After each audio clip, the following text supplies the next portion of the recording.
I think the main thing for me, at least, is don't get caught up in the hamster wheel of like consumerism. You know what I mean? Because then you leave yourself flat out. Then, God forbid, if you lose your job like this dude with your chick who's 7 months pregnant, that's a bad situation that no one wants to be in. You know what I mean? So I think the main thing is just being a little smarter with finances. Don't let them fucking catch you up in this wheel of consumerism. Hey, what's up? It's your boy Jules from Change Your Algorithm. Welcome back to the Change Your Algorithm Reactions page. This week is just going to be your boy. It's just going to be me. Nate had been wanting to take a dope trip to Japan for quite some time now with him and his lady. So they finally made that happen. So he's gone this week. But in the meantime, we're going to get into this reaction that to me has stood out. To see this on YouTube is really dope. And that's one of the reasons I love YouTube. This is an interview from a page called Sprout. Just really quickly, I didn't know about them. I looked through their page, love to see what they're doing. And normally, you know, we all watch interviews with celebrities, with multimillionaires, with billionaires, all that. But this seems to be an interview with an average 52-year-old dude who, you know, worked the corporate ladder throughout the 90s and 2000s. And he's just pretty much a middle-class dude, and he's interviewing him and kind of getting his perspective on life. Yeah, so I saw a quick preview. It definitely grabbed my interest, so let's go ahead and check it out. How old are you? I am 52. What does it feel like to be 52? I think I spent a lot of my young life thinking about who I would be and how I would be when I was 50.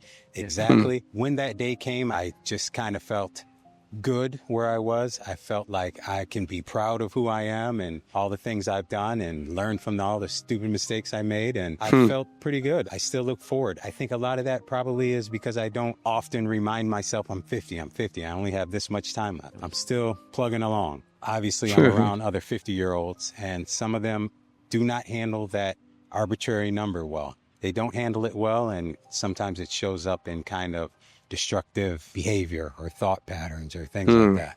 So what do you think you've done differently in your life to be 52 at this point, feel the way you feel versus the people who go through that crisis? Negative things that happen in your life have a tendency to kind of stand out, and they outshine all the good things that happen. And I went and kind of handled it and, you know, went to therapy and did all the things you're supposed to do to work through it. I don't know if everybody is willing to do that. I think there might even still be like a stigma about it. We talk about it a lot. This is dope. So it's funny that he's saying at 50, you know, people his age and 50, 52, you know, sometimes they have a negative stigma around their age and, oh shit, I feel old, I'm old. Yo, to be honest, I think this is more of a perspective thing, right? Because I've seen people, even from once you start crossing 25, I've seen people start saying, oh man, we getting old, bro. Oh, we getting old. And it's like, bro, we're 27. Like, what the fuck are you talking about? If you want to pursue things, if you want to get to goals faster, you know, then it's like, yo, then just put your time into that.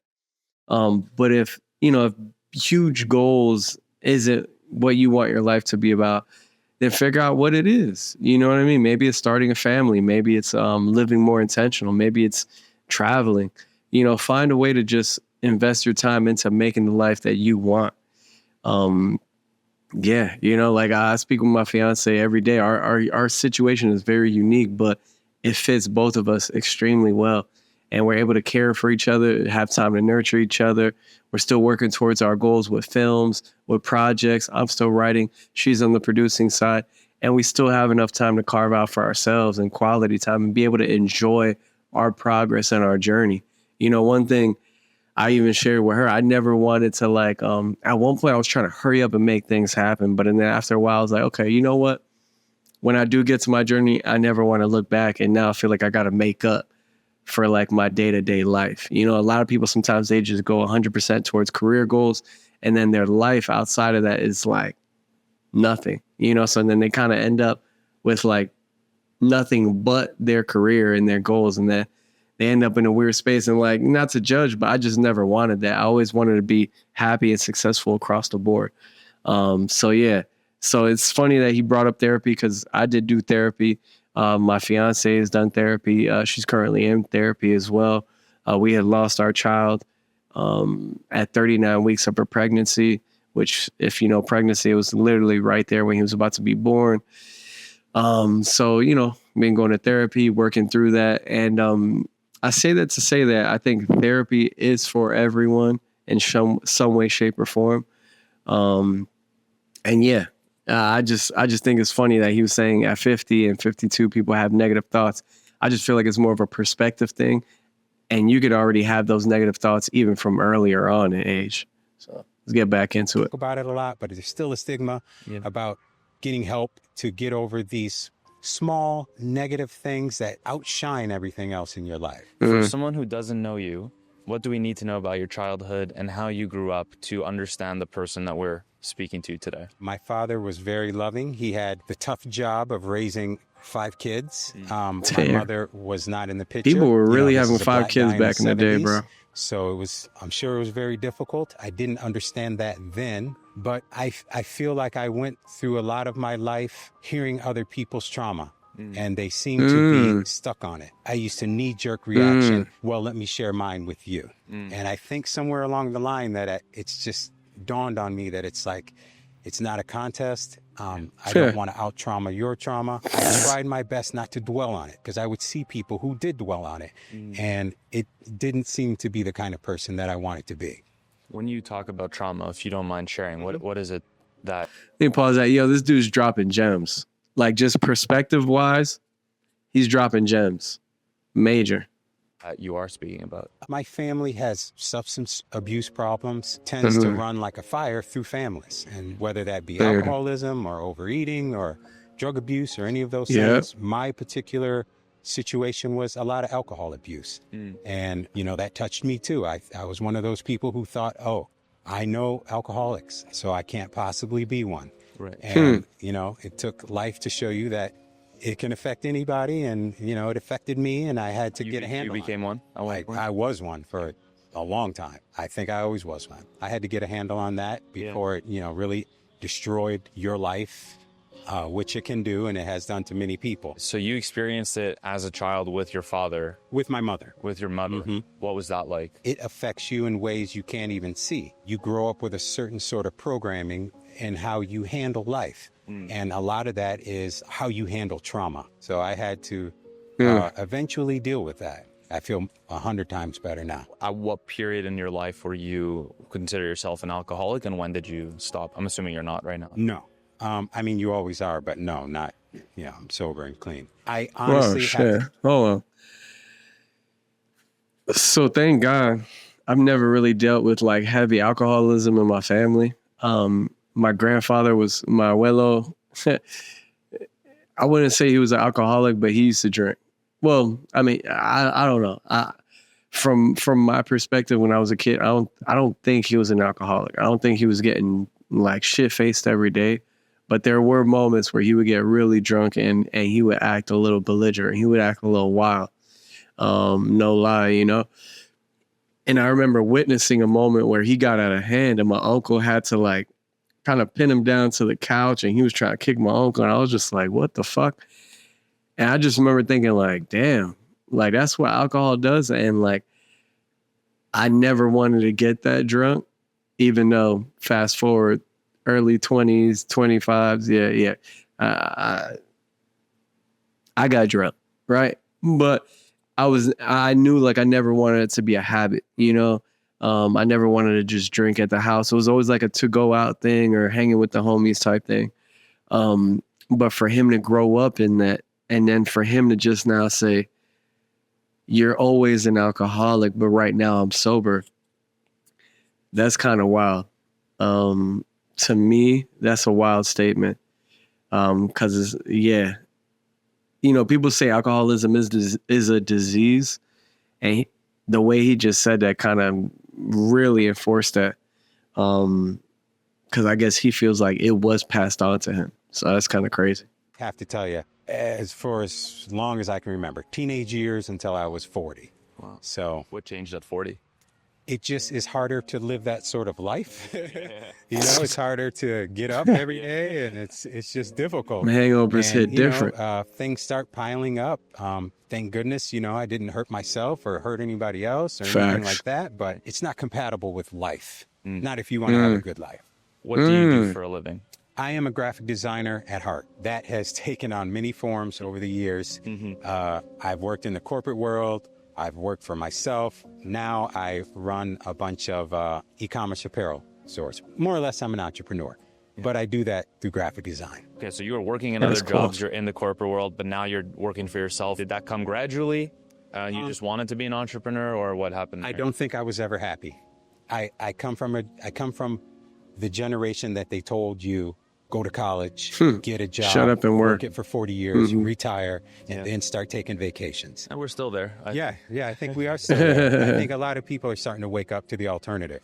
But I went in these jobs, and I did play that corporate game, and I'm very good at it. So I was rising through the ranks. I was the liaison to the VP of a global corporation, and I never felt safe in these corporate jobs, which I probably could have worked at forever, but I didn't have that feeling of I'm in charge of my life. It just always bugged me in the back of my mind until one day it was my turn, and they just out of the blue said, well, you know, sorry, you're laid off. And my wife was 7 months pregnant.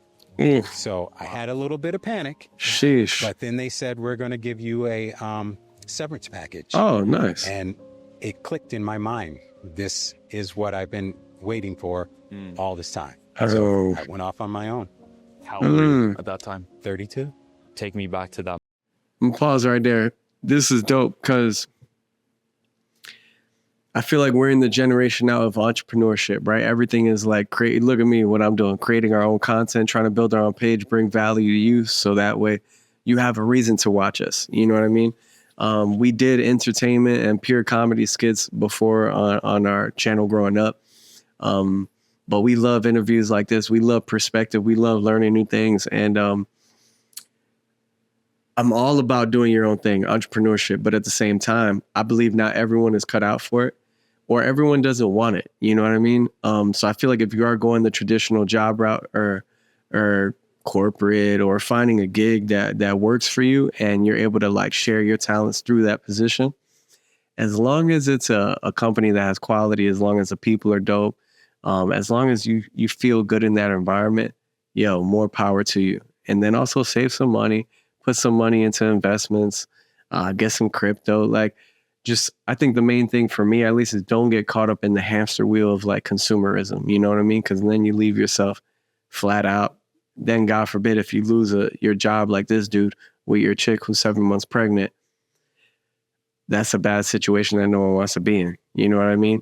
So I think the main thing is just being a little smarter with finances. Don't let them fucking catch you up in this wheel of consumerism. But yeah, I'm curious to see his perspective. Take me back to that moment. What are you thinking about? Like, how do you figure your life out? When that happened, I felt relief. I always thought I would feel terror. But I felt relief, and I could see in the window as I'm walking my box out, they're kind of peeking through the window. I think I was smiling from ear to ear like I had never done before, because I felt free. I felt free. My boy said, for the first time. I'm holla at y'all. Since I was 15. So the business that you do now, what is it actually logistically? Logistically, it's what I've always done. Sell T-shirts. I sell T-shirts directly to consumers. I think I like this better because I have a direct connection to my customers. I see directly what they like. So this is print on demand. Yeah. Printing on demand, so no overhead costs. You're running an online business you can do from anywhere in the world. Anywhere. You love what you do? I do love what I do. You love what you do? It's difficult, but I love what I do. And you make a full-time living. I do. Comfortably, and you have a family, and it works. House, and I'm not scared, and I'm not having heart attacks every other day. It's a real thing. It really is. That's dope. All right, first of all, I'm gonna stop it right there because that's super dope. Super happy to hear that he figured it out for himself. I think it sounds like, from the sound of it, it sounds like you're ever on Facebook and you see like certain shirts that are displayed to you with like Barbecue King or something that you feel like, oh shit, I feel like this is related to me, or if you're into pickleball, you see like Pickleball Master or something. I think what he's doing is like an e-commerce shirt brand where he creates a bunch of designs and then he has advertisements that are marketing it to you. Once you purchase, it automatically ships it to you, which is a cool business. I'm glad he figured it out for himself, still using his talents, still doing what he likes to do, which he said was graphic design. So that's cool, man. Feeding his family, chilling. He says he's in a much better, headspace. So this is cool, man. I like this. I'm definitely gonna check out Sprout more. I would leave you guys the link so that way you could check out the rest of that interview on your own. Man, I'm glad I popped in on it. I'm probably gonna watch the rest. I'll let you guys get your own perspective on that. I'll stop talking because I could talk. But I love this. I love this interviews with real people who have lived real lives. You could get some perspective from them if you're like 24, 25. You got a lot of life to live, Me, I'm 35, still excited, still curious to see what the future brings. And yeah, I hope to see you guys soon again in another reaction. Thank you for pulling up on the page. See ya.